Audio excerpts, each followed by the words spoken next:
Assalamualaikum warahmatullahi wabarakatuh. Apa kabar saudara-saudara dan sahabat dimanapun berada ya? Dari Sabang sampai Merauke, Miangas sampai Pulau Rote. Semoga semua dalam keadaan sehat dan tidak kekurangan satu hal apapun juga. Saudara, seluruh kepala daerah dari tingkat kabupaten, kota, provinsi, yaitu bupati, wakil bupati, wali kota, wakil wali kota, gubernur, wakil gubernur, telah dilantik secara serentak oleh Bapak Presiden Pak Prabowo Subianto. Lalu ada agenda di Red Mill, istilahnya apa tuh, di Gembleng lah, di Magelang, di Akademi Militer kalau nggak salah ya. Bagi saya itu bagus untuk mengingatkan esensi bernegara kita, tujuan bangsa dan negara kita merdeka.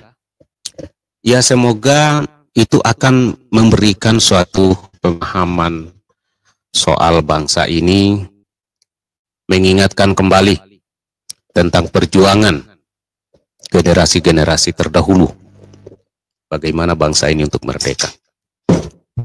Itu bagi saya tuh harapan saya sebagai rakyat. Karena menurut saya kalau jiwa soal berbangsa ini, termasuk perjalanannya, kehidupannya ya, perjuangan para pahlawan dulu betul-betul menyatu dengan jiwa kita, maka tidak akan melakukan suatu tindakan yang bertentangan dengan niatan-niatan luhur yang berkorban terhadap perjuangan kemerdekaan bangsa dan negara ini. Itu yang sangat saya harapkan sebagai rakyat. Lalu kalau sudah nanti balik di kampung daerah masing-masing, tidak perlulah ada acara syukuran. Syukuran dari mana? Saya tuh kadang bingung tuh. Misalnya orang terpilih ini bersyukur apa? Ini baru memulai. Belum bisa bicara bersyukur. Apakah bersyukur karena dianggap sudah pertarungan luar biasa tuh, saling berhadapan kemarin dengan calon A, calon E, calon ABCD? Bukan, saya enggak. Justru setelah dilantik itu berdoa kepada Tuhan. Kalau istilah dulu itu, kalau saya baca kembali perjalanan kehidupan generasi terdahulu, justru raja itu kebanyakan menyepi tuh, menenangkan diri, memohon petunjuk kepada Yang Maha Kuasa. Apa yang harus dilakukan, dikerjakan. Ya, sekarang ini mungkin dikatakan mengunjungi rakyat tuh, diskusi, dialog. Tapi semoga dikunjungi bukan hanya karena persoalan untuk supaya tetap dianggap merakyat, tapi betul-betul jiwa dan hatinya gitu. Pada saat misalnya mendengar ada rakyat yang kesulitan, kesusahan datang, tanpa mesti ada rombongan banyak-banyak tuh, dan tidak datang untuk membebani. Ya, istilahnya dikurangin lah. Kalau pejabat itu berkunjung, justru masyarakat di situ atau pemerintah di situ habis-habisan gitu. Sama dengan acara-acara, misalnya syukuran, karena sudah terpilih itu terkadang menjadi ruang untuk terbebani itu. Yang saya lihat terbebani karena ada yang menyumbang inilah 1 ekor sapi dan segala macam bla bla bla bla. Artinya lebih bagus menggelar doa. Gak usah terlalu heboh-heboh. Doa untuk keluarga aja. Mohon doa dari keluarga agar tugas dan amanah ini bukan bisa selesai. Karena bagi saya kesyukuran itu pada saat selesai menjabat. Itu baru bersyukur tuh. Bersyukur kalau misalnya ternyata selama menjabat yang dikerjakan itu masyarakat sudah pada ngomong tuh.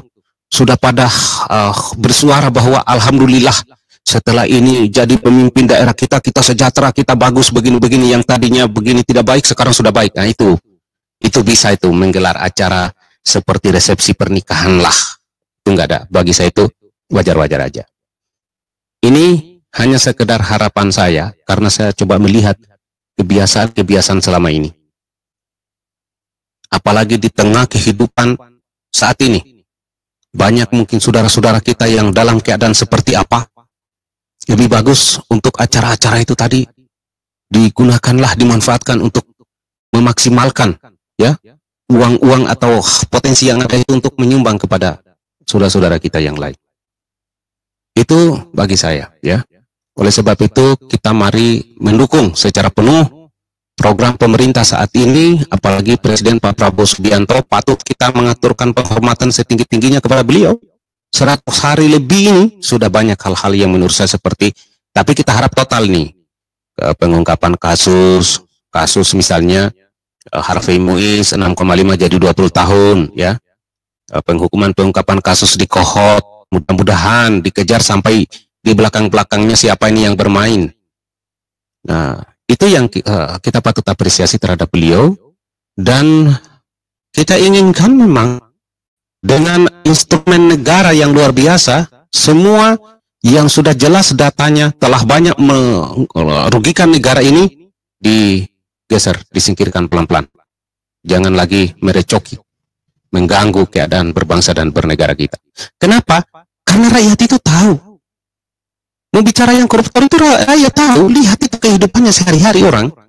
Saya ini bisa dilihat nih, baju saya mereka apa, rumah saya bagaimana, kendaraan saya bagaimana, dari mana tuh, mereknya apa, penghasilan saya apa. Artinya, kalau rakyat ini tahu, lalu tidak ditindaki, negara tidak bertindak, disinilah akan muncul yang namanya apatisme. Rasa bernegara itu bisa berkurang. Disitulah sebenarnya kewibawaan pemimpin itu, pelan-pelan itu bagi saya itu susut. Sebenarnya masyarakat tidak perlu bertemu dengan pemimpin hari-hari, tetapi apa yang dikerjakan, kebijakan-kebijakan, langkah-langkah yang dilakukan pemimpin itu terasa loh, berasa gitu. Wah, itu baru sudah berasa begitu, baru ketemu itu dengan pemimpin itu sampai bisa nangis itu. Itu bisa berjejer orang tuh di jalan tuh, tanpa harus diarahkan. Karena merasa ada perubahan terhadap kehidupan dia. Dia pergi di kantor misalnya sudah dilayani baik.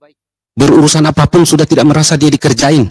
Dalam proses hukum tidak lagi misalnya merasa dipermainkan. Oh itu. Lalu pemimpin pidato, saya sudah melaksanakan, saya ke ini supaya penegakan hukum dan terasa di masyarakat. Itu akan jauh lebih sakral tuh. Kalau berkunjung di daerah-daerah ditungguin itu Pak. Bagi saya seperti itu pemahaman yang ada di dalam diri saya. Oleh sebab itulah kepala daerah terpilih tidak perlu gelar acara berlebihan atas nama bersyukur karena sudah menang pemilihan. Bagi saya itu nggak terlalu menarik. Apa yang mau disyukuri? Kerja dululah, baru kemudian bersyukur di akhir masa jabatan. Soal kemudian mau 2 periode itu nggak usah dipikirkan, kerja aja. Masyarakat ini menilai. Sehingga dengan seperti itu, lambat laun, money politik ini nanti akan berkurang. Kan masyarakat ini pada akhirnya tidak terlalu menarik, tidak terlalu tertarik mendengarkan yang disebut visi misi karena pada prakteknya mereka merasakan nggak ada perubahan. Akhirnya transaksional yang muncul. Lalu ditambah juga dengan yang calon misalnya mau melakukan itu, ketemu itu barang. Siapa yang harus memulai duluan menurut saya? Ya harus pemimpin. Harus memahami ini harus saya mulai ini. Oleh sebab itu saya berharap terhadap kepala daerah hari ini yang terpilih, tentu nggak usah kita tutup-tutupin bagaimana berdarah-darahnya kemarin tuh. Saya bisa bayangkan, mohon maaf mungkin ada yang berutang mungkin, mohon maaf, walaupun itu misalnya dari tim sukses nih, yang menyumbang misalnya yang tangani waktu rapat segala macam, kumpul-kumpul, semua kan itu logistik. Tapi itu namanya juga sudah harus dipikirkan. Nah, pelan-pelan ini kalau kita bisa lakukan itu, baru kita akan bicara, dan saya bisa yakin, salah satunya saya sebagai anak bangsa, 2000 sekian itu Indonesia bisa menuju kepada Indonesia emas. Tapi kalau ini tidak bisa dilakukan, maka yang akan bermain selalu kelompok-kelompok oligarki yang kapital, dan kita bicara Indonesia emas, bisa Indonesia emas tapi bagi kelompok-kelompok tertentu, bukan untuk seluruh warga negara rakyat Republik Indonesia. Itu yang saya pahami saudara sekalian. Semoga Tuhan Yang Maha Kuasa senantiasa melimpahkan ridho taufik hidayahnya terhadap kehidupan dan suasana berbangsa dan bernegara kita ini ke arah yang jauh lebih baik. Assalamualaikum warahmatullahi wabarakatuh. Salam sejahtera buat saudara dan sahabat dimanapun berada. Merdeka, merdeka, dan tetap merdeka.